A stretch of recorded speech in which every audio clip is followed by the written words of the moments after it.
देखो, आपको एक संत की सुनाई हुई बात बताऊं। एक बार किसी ने कहा, क्योंकि आजकल लोग बातें भी तो तरह तरह की करते हैं। एक सज्जन बोले, भगवान तो कण कण में है और परमात्मा तो सब जगह है, भीतर बाहर ऊपर नीचे कण कण में सर्वम ईशावास निदम सर्वम यत्किंच जगत्याम जगत इदम सर्वम ईश आवास्य। परमात्मा सब जगह है, सब जगह है। ये तो बात ठीक है, लेकिन आगे सुनो, इस सिद्धांत के साथ कैसे कुतर्क का प्रयोग किया उसने। क्या बोला, जब परमात्मा सब जगह है तो मंदिर बनाने की क्या जरूरत है? जब भगवान सब जगह है तो मंदिर बनाने की क्या जरूरत है? सब जगह है, और जब सब जगह है तो मंदिर बनाने की क्या जरूरत है? तो सब चुप रह गए कि क्या उत्तर दे। एक संत ने ऐसा उत्तर दिया महाराज, जैसे ही वो बोला कि भगवान तो सब जगह है, फिर मंदिर बनाने की क्या जरूरत। उन संत जी ने कहा कि हवा तो सब जगह है, फिर पंखा लगाने की क्या जरूरत। हवा सब जगह है, लेकिन हवा का लाभ पंखा लगने से मिलता है। नहीं, हवा भी बनी रहती है और गर्मी भी लगती रहती है। और जब पंखा उसी हवा का लाभ देता है जो हवा खुद नहीं दे पा रही थी, जो हवा उपस्थित होकर भी वह लाभ नहीं दे पा रही थी, और पंखे के द्वारा वही हवा लाभ देने लगी और हमारी गर्मी मिट गई। इसी तरह निराकार रूप से परमात्मा सबके हृदय में रहकर भी अपने होने का लाभ नहीं दे पाते। जब अपने मन की भक्ति भावना में सगुण साकार की इष्ट निष्ठा का पंखा लग जाता है तो वही व्यापक परमात्मा अपनी उपस्थिति का लाभ देने लगते हैं। इसलिए देखो, निराकार से इस साकार जीवन की समस्याओं का समाधान नहीं होता। हां, इनसे कोई ऊपर उठ जाए तो उस निराकार से एक तो हो सकेगा, लेकिन यहां की समस्या तो तब मिटेगी जब वह निराकार ही साकार होकर आए। आप ऐसे सोचो, जैसे किसी के कार के पहिए की हवा निकल जाए और रास्ते में खड़ा हो जाए, पहिए हवा ही निकल गई, अब गाड़ी चल रही नहीं, तो वो सबसे यही तो पूछेगा कि भैया ये हवा कहां मिलेगी। और वो पूछे हवा कहां मिलेगी, और समझाने वाले भी तो कम नहीं होते, वो तुरंत कहें हवा। आप इतना भी नहीं समझते, सब जगह है हवा, कहां नहीं है भी।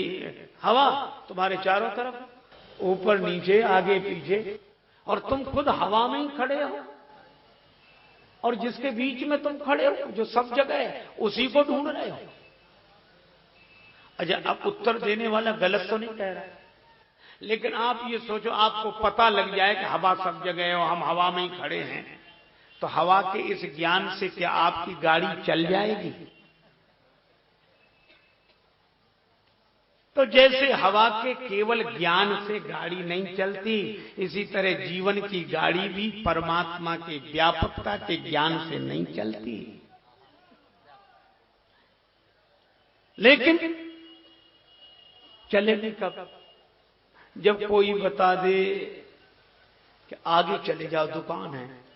अच्छा, दुकान में उसने उस निराकार हवा को ही साकार मशीन में आकार दिया, और पाई भी कैसा है का साकार है, और वो साकार मशीन के द्वारा निराकार हवा साकार पाइप से जब कार के साकार पहिए में जुड़ती है, और वह निराकार जब आपके पहिए का आकार ग्रहण करके साकार हो जाती है तो आपकी गाड़ी चलने लगती है।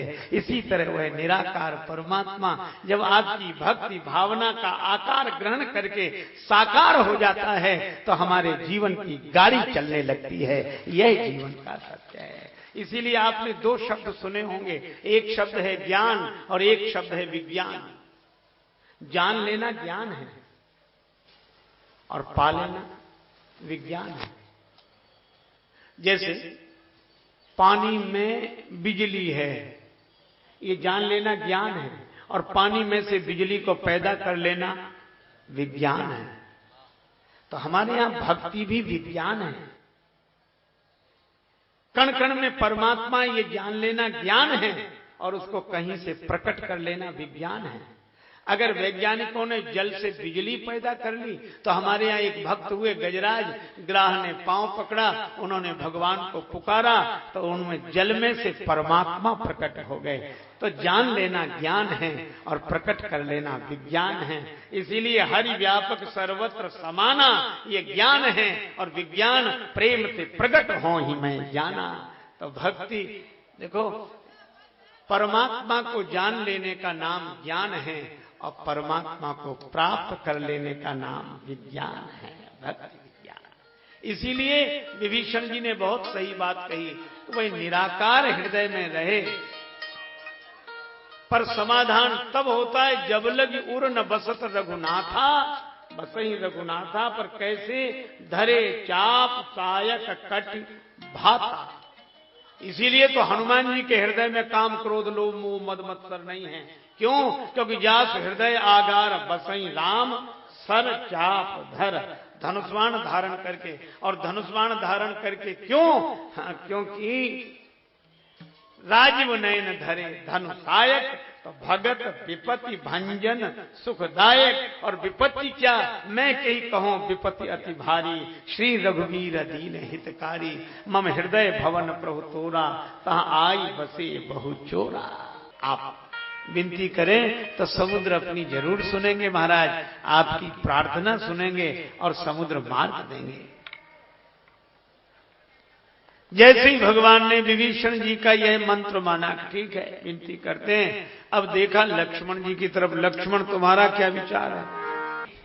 कि शैली बड़ी विचित्र है। लक्ष्मण जी ने कहा करिए, विनती करिए, अवश्य करिए, आप भी जरूर करिए, क्योंकि कायरों का यही काम है, आलसियों का यही काम है। कादर मन कर एक अधारा, दैव दैव आलसी पुकार। आप और राम जी को हंसी लगी कि व्यंग की विधा तो कोई लक्ष्मण जी से सीखे। अब प्रकारांतर से ये कायर और आलसी किसे कहा जाए? ये वैसी बात हुई, एक के घर आया मेहमान, तो उसने दोपहर का तो भोजन किसी तरह करा दिया, पर इतने कृपण स्वभाव का था कि शाम को भोजन नहीं कराना चाहता था, सायंकाल का भोजन। लेकिन वो घर में बैठा तो मना भी कैसे करे। तो उसने अपने बेटे से कहा कि जब हम मेहमान के पास बैठे हो तो शाम के भोजन के लिए पूछने आना है कि क्या बने। आया वो बेटा, पिताजी शाम को भोजन क्या बने, दाल कौन सी, और या पूरी साग बना ले या खीर, क्या क्या ठीक रहेगा। तो वो क्या बोला, शाम को भी फिर भोजन? थोड़ी देर पहले तो हमने मेहमान के साथ भोजन किया ही था। हम कोई राक्षस है जो अब शाम को भी करें? हमारी तो इच्छा नहीं है, मेहमान से पूछ लो। अब मेहमान वही बैठा, मतलब मेहमान भोजन करे तो राक्षस है। बेचारे मेहमान ने भी कह दिया रहने तो नहीं, कोई इच्छा नहीं है, क्या करें। तो ऐसे न कह के इधर से कह दिया। लक्ष्मण जी ने बड़ा क्रांतिकारी वचन कहा, अरे महाराज देवताओं का क्या भरोसा, ये देव का क्या भरोसा। सोखिए सिंधु करिए मन रोसा। आपके हाथ में धनुष बाण है, ये हाथ तो वे जोड़े जिनके पास धनुष बाण ना हो। विभीषण कहते हाथ जोड़ो और लक्ष्मण जी कहते हाथ में धनुष बाण उठाओ। लेकिन राम जी ने कहा कि लक्ष्मण, यह अपने कुल का संस्कार नहीं है। देव पितर पूजे विधि नीकी। अपने यहां देवताओं की पूजा होती रही और तुम कह रहे हो नाथ देव कर कवन भरोसा। इतनी अश्रद्धा, ये वंदना में तुम्हारी आस्था ही नहीं रहेगी। देव पूजन में, देव वंदना में क्या कारण है? श्री लक्ष्मण जी ने कहा कि प्रभु क्षमा करें, हमारा संस्कार तो ऐसा नहीं है कि देवताओं में हम आस्था न रखें, पर कुछ कटु अनुभव ऐसे हुए कि ये व्यथा ही व्यंग बन गई। क्षमा करें प्रभु, कटु अनुभव कैसा? का देवताओं पर हमें बहुत भरोसा था, लेकिन एक घटना ऐसी हुई तब से इन देवताओं पर भरोसा रहा नहीं। का कब से? का जब सीता माता पंचवटी में थी और मैं आपके पास आया तो इन्हीं देवताओं को उनकी रक्षा का भार सौंप गया था। बन दिस देव सौंप सब काहू, गए जहां रावण शशि राहु। इन देवताओं से कहा था कि सीता माता की रक्षा करना, प्रार्थना करके गया था, लेकिन प्रार्थना का वो परिणाम हुआ तो आप जानते हैं। वह उसी दिन से मुझे इन पे कोई भरोसा नहीं रहा। ये तब काम नहीं आए तो अब क्या काम आएंगे? नाथ दैव कर कवन भरोसा, सोखिए सिंधु करिए मन रोसा। आप तो धनुष बाण उठाओ, इनका क्या भरोसा करते हो? कुछ नहीं होगा, हाथ जोड़ने से कहा। अब एक और तो प्रार्थना की बात है और एक और पुरुषार्थ की बात है। अच्छा, इन्हीं दो के बीच में व्यक्ति का जीवन है कि वह सफलता पाने के लिए प्रार्थना करे कि पुरुषार्थ करे। और अगर केवल प्रार्थना करे तो भी ठीक नहीं है। केवल प्रार्थना करेगा तो अकर्मण्य आलसी हो जाएगा और केवल पुरुषार्थ से सफलता मिली तो आस्था विहीन हो जाएगा।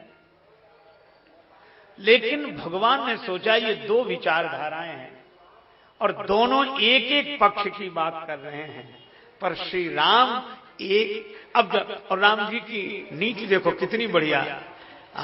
नीति प्रीति परमारथ स्वार्थ को न राम समझान यथारथ।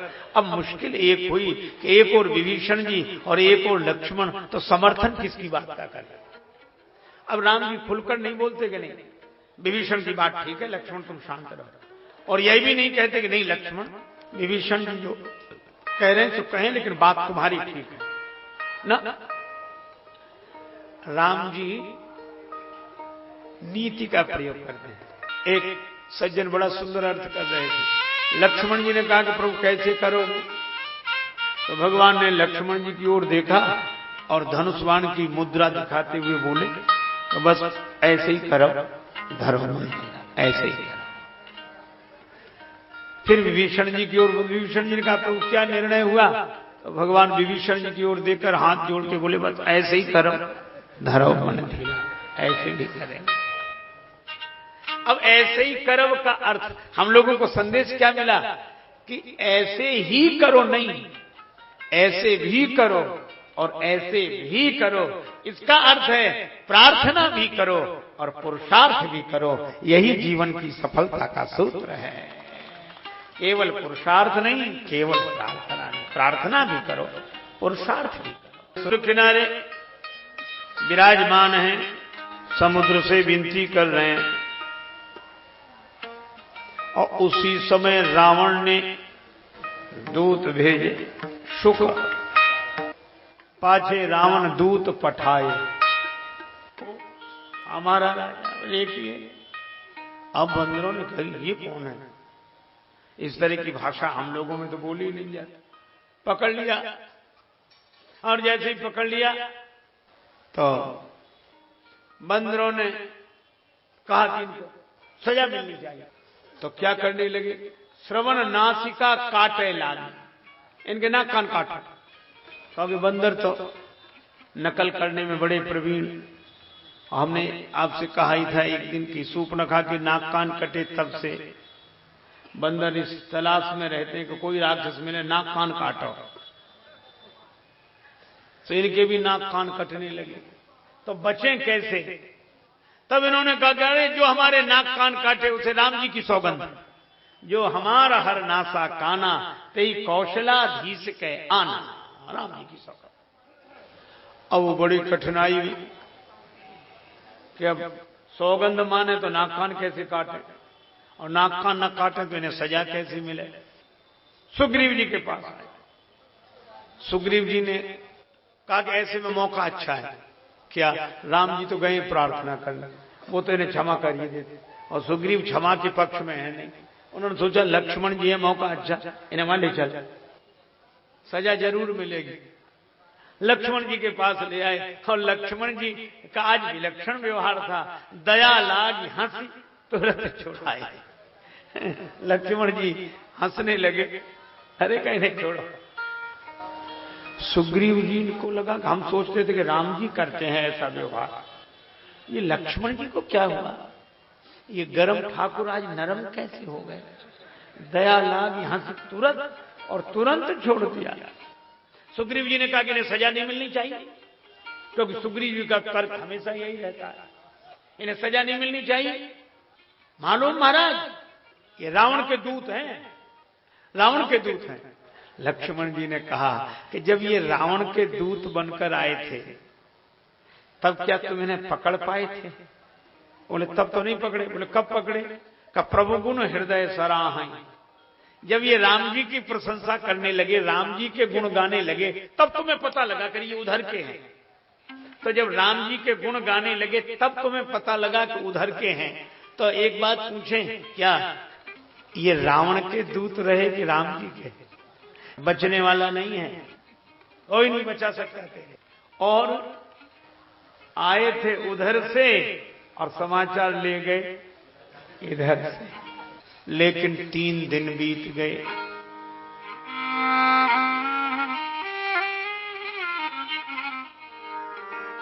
विनय न मानत जल्दी जड़ गए 3 दिन बीत। बोले राम सकोप तब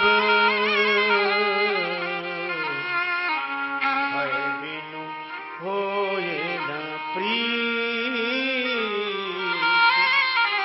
भय बिनु होए न प्रीत।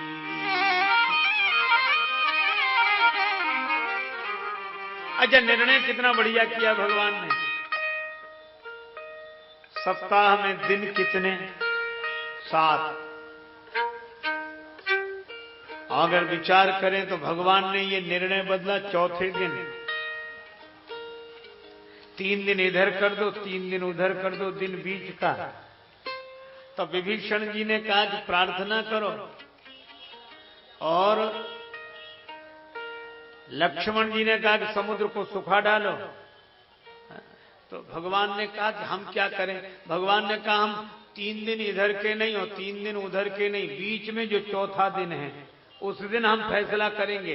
तो उस दिन का मानने का क्या मतलब? बोले न लक्ष्मण जी की बात मान रहे हैं और न विभीषण जी की बात मान रहे हैं, तो उचित क्या है? कि न ये पक्ष उचित है पूरी तरह, न वो पक्ष उचित है पूरी तरह।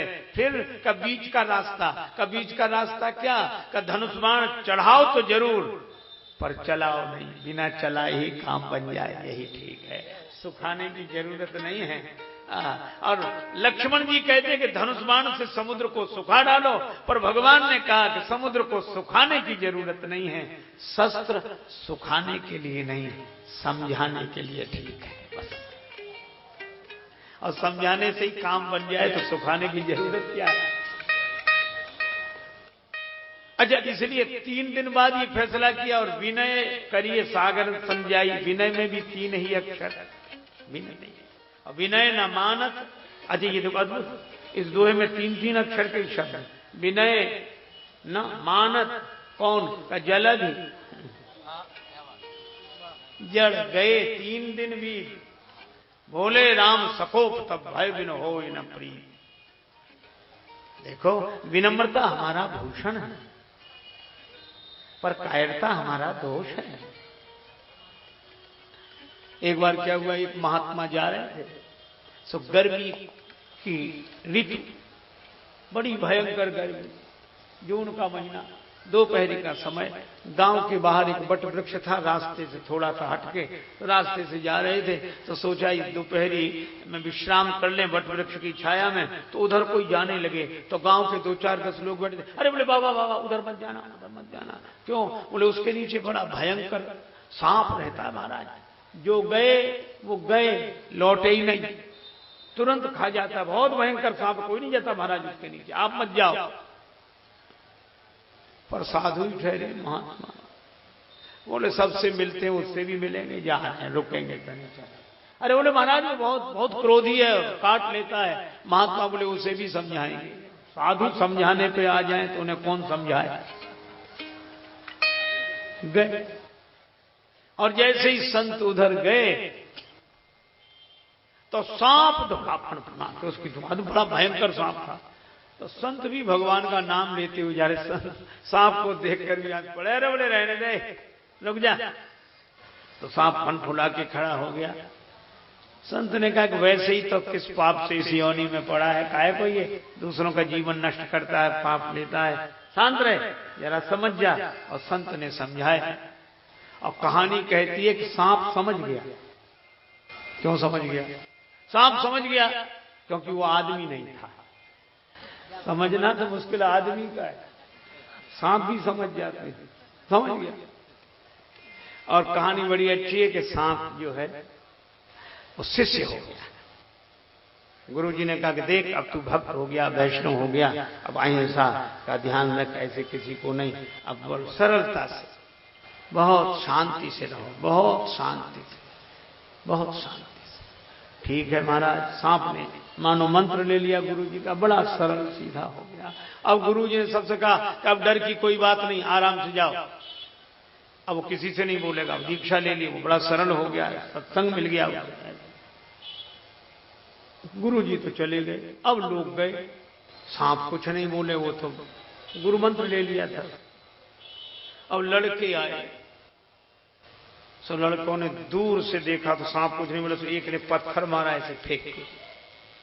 सांप को लगा पर सांप कुछ भी नहीं बोला, उसके ऊपर लात रखी, पर सांप फिर भी कुछ नहीं बोला। तो दूसरे ने उसकी पूंछ पकड़ ली और पूंछ पकड़ के उसको ऐसे ऊपर उठाया, पर वो तो निश्चय कर चुका था गुरु वचनों में श्रद्धा। और वो लड़के उसको ऐसे ऐसे घुमाओ और पटक दे, वो फिर भी ना बोले। वट वृक्ष की बड़ी बड़ी शाखाएं, तो उसको रस्सी की तरह सांप को डालने, लड़के झूला झूले और झूला झूलते थक जाए तो फिर घर चले जाए, भोजन करके आए तो फिर झूला झूले। 2 दिन में ही दुर्दशा हो गई, चौथे दिन तो मरणासन्न हो गया वो, अब मरे और तब मरे। लेकिन बड़ा निष्ठावान था। गुरुजी कह रहे, चौथे दिन शाम को गुरुजी लौटे कि मिलते तो चले चेला से। अब बहुत आवाज लगाए, चेला बच्चा कहाँ है, बच्चा दिखे ही नहीं कहीं। तो बहुत ढूंढा, मरणासन्न पड़ा था, बुरी दशा। गुरुजी को बड़ा दुख हुआ। बोले वत्स, तुम्हारी यह दुर्दशा किस कुसंग से हुई है? सांप बोला, गुरुजी बुरा मत माना, कुसंग से नहीं, सत्संग से हुई है। आपने कहा था कि शांत हो जाए, सरल हो जाए, सहज हो जाए, तो हो गए। सो देखे तो ये दशा है। गुरुजी बोले, तूने हमारे उपदेश का मर्म नहीं समझा। हमने काटने के लिए मना किया था, फुफकारने के लिए थोड़ा ही मना किया था।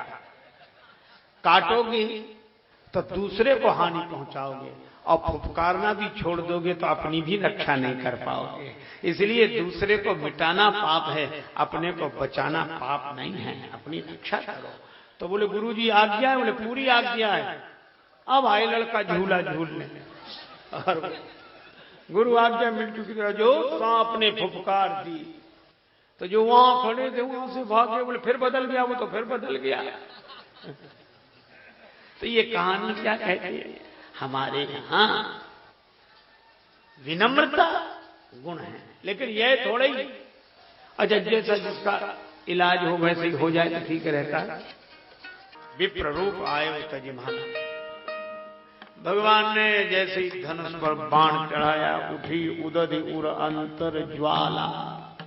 समुद्र ने देखा जरत जंतु जल निधि, जब जाने स्वर्ण थाल में मणिगण लेकर विप्र रूप में अभिमान छोड़कर आया। कितना बढ़िया संकेत है। तो विप्र समुद्र देवता, पर विप्र होने का अभिमान नहीं। आपने बड़ा अच्छा किया जो मुझे शिक्षा दी। और इसी प्रसंग में एक बहुचर्चित चौपाई पंक्ति है, हे भगवान हम लोग जहां जहां जाते हैं वो तो जरूर सुनने को मिलती है, जरूर। ढोल गमार शूद्र सुनारी, सकल ताड़ना के अधिकार। भगवान जाने किसने इसका प्रचार किया। मानस की सर्वाधिक प्रचलित पंक्तियों में दो हर एक को याद होंगे प्राय, और भी होंगे लेकिन दो तो हैं। एक तो मंगल भवना मंगलहारी दशरथ अयोध्या, ये प्राय और दूसरी ढोल गमार शूद्र पर सुनाने सकल ताड़ा। अच्छा, माताएं बड़ी पीड़ित है बेचारी इस पंक्ति से, स्वाभाविक है, होंगी ही, लेकिन पीड़ित तो हैं सो ठीक है, लेकिन वो ऐसे सोचती हैं कि जैसे मानस में इसके अलावा कोई चौपाई है ही नहीं। ढोल गमार शूद्र पर सुनाना, ढोल गमार, नारियों के लिए बताओ ऐसा लिखा, नारियों के लिए बताओ ऐसा लिखा, तुलसीदास जी नारियों के लिए। एक मैया तो मेरे पीछे पड़ गई और बार बार कहे, लिखा ढोल गमार शूद्र पर सुनानी, ऐसे लिखा। हमने कहा माता जी अब बाबा ने तो लिख दिया, अब क्या हम करें, क्या तुम करो, तो तुम भी रो और हम भी रोएं, करें क्या। तो बोली बाबा तुम क्यों रोगे, तुम्हारी तो बड़ी तारीफ की है, संतों की तो महिमा गाई है, और नारियों के लिए तो ऐसे ही लिखा है संतों की। अरे हमने कही नहीं भैया तुम्हें पता नहीं है, हमारे लिए भी लिखा है। तो बोले हमें पता नहीं, हमें तुम्हारे लिए लिखा, तो तुम्हें पता, हमारे लिए लिखा तो हमें पता नहीं। बोले तो बोला आपके लिए, बोले आपके लिए क्या लिखा, हमारे लिए लिखा, नारी मुई गृह संपत्ति नासी मूड मुड़ाए होई सन्यासी, लिखा कि नहीं बता। बोले ये तो हमें पता ही नहीं था, ये हमें पता था। अरे तुलसीदास जी महाराज का विरोध थोड़ा ही है, तुलसीदास जी महाराज नारी निंदक नहीं है। एक सज्जन बोले कैसे नहीं है, वो सूप न खा के देखो और नाकान और ताड़का को और ये वो ऐसे। अरे हमने कहा विरोध भी किया, सूप नखा का किया, ताड़का का किया, आपको क्या परेशानी, ये कौन है तुम्हारी ताड़का सूप नखा, क्या इनसे क्या। अरे काहे को तुलसीदास जी महाराज ने कहीं नारी निंदा नहीं की। और बल्कि मैं आपको एक बात कहूं, इस मंच से कह रहा हूं, बड़े बड़े महापुरुष विराजमान हैं, गोस्वामी जी महाराज ने माताओं का जो सम्मान किया है, जो स्थान दिया है, वो अन्यत्र दुर्लभ है, कहीं शायद कहीं मिले जो मानस। इस पंक्ति के बारे में तो जो मुझे कहना है कहूंगा ही, पर ये बात सुन ले, आज तक आप देखो हमारे यहाँ मातृत्व का सम्मान किस रूप में, यह वाह महाराज श्री की पुस्तकें आज हमें भी ग्रहण लिखी। देखो आप एक बात सोचना, पत्नी और पति, इनमें पत्नी का स्थान कैसा है। यह हम अपने से बड़े का आदर करते हैं, बराबरी वाले से स्नेह का व्यवहार करते हैं, और अपने से छोटे पर करुणा का भाव रखते हैं। करुणा का भाव छोटे पर, स्नेह का भाव बराबरी वाले पर, और आदर का भाव बड़े पर। यही है। अगर यही है तो पत्नी नारी जाति को जो सम्मान तुलसीदास जी ने दिया, किसी ने नहीं दिया। कैसे? पति बैठे हैं, कौन? भगवान शंकर। कहां? कैलाश पर्वत पर वट वृक्ष के नीचे निजकर दास नाग पुछाला, बैठे सहजई शंभु कृपाला। पति बैठे और पत्नी आई। पार्वती भला अवसर जानी, गई शंभुपा मातु भवानी। तो लिखा क्या है? जान प्रिया आदर अति कीन्हा। आदर में भी अति। यह वह ग्रंथ है जिसमें पति के द्वारा पत्नी का आदर कराया गया है, और उस आदर में भी अति लगी हुई है। इसलिए मानसकार यह मानते हैं कि पति से पत्नी का स्थान बड़ा है। माता का स्थान तो वैसे ही तो जनी जाऊ जान बड़ी, माता पिता से माता का स्थान बड़ा है। और यही नहीं, शंकर जी भी आदर अति कीन्हा, और राम जी भी चित्रकूट में एक बार चुनि कुसुम सुहाए, हिजकर भूषण राम बनाए, सीतई पहिराए प्रभु सादर। तो जिस ग्रंथ में पति के द्वारा पत्नी का आदर कराया जा रहा हो, ऐसे महापुरुष नारी निंदक नहीं हो सकते। ये तो बेकार की बात है, माँ बाप तो समान है, उसमें क्या, आजकल तो सब बराबर।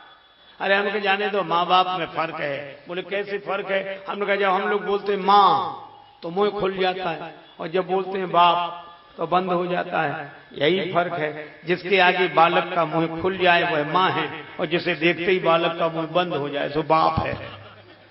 बच्चा बाप से अपने मन की बात नहीं कहता, माँ से कहता है। इसलिए अब एक सज्जन क्या बोले, नहीं इसमें साइकोलॉजिकल इफेक्ट है, मनोवैज्ञानिक प्रभाव। तो हमने कहा क्या है? बोले पहले तो तुलसीदास कुछ थे नहीं, पत्नी ने फटकार दिया। गए तो रत्नावली जी ने कह दिया अस्थि चर्म में दे तासन ऐसी प्रीत, फटकार दिया। तो तुलसीदास जी फिर तुलसीदास तो हो गए, लेकिन वो फटकारना भूले नहीं। और इसीलिए नारी के द्वारा की गई तीखी आलोचना बदला लेने के भाव से उन्होंने नारी नारी और भूल गए जिसके फटकारने से तुलसीदास बने, उसी को भूल गए। ऐसा भी सोच गए, अपने को बड़ा विचारक मानते जो ऐसा तर्क देते हैं। पर एक संत की कही हुई बात मुझे याद आई, उन्होंने कहा कि रत्नावली माता की महिमा कम नहीं, रामायण के अमर प्रणयिता को मिल श्रद्धा सुमन चढ़ाओ, पर रत्ना के अमर त्याग को याद करो तुम भूल न जाओ। वह नारी कितनी महान थी जिसने प्रणयी संत बनाया, यौवन की अनुपम बगिया में असमय ही पतझार बुलाया। रत्नावली माता की महिमा कम नहीं है, लेकिन इसका यह अर्थ नहीं कि तुलसीदास जी कुछ नहीं थे। तो वो क्या बोले, हाँ कुछ नहीं थे, वो तो पत्नी के फटकारने से तुलसीदास हो गए। तो एक दूसरे संत बैठे थे, बोले रहने दे, पत्नी के फटकारने से कोई तुलसीदास बनता तो आज घर घर में तुलसीदास होते।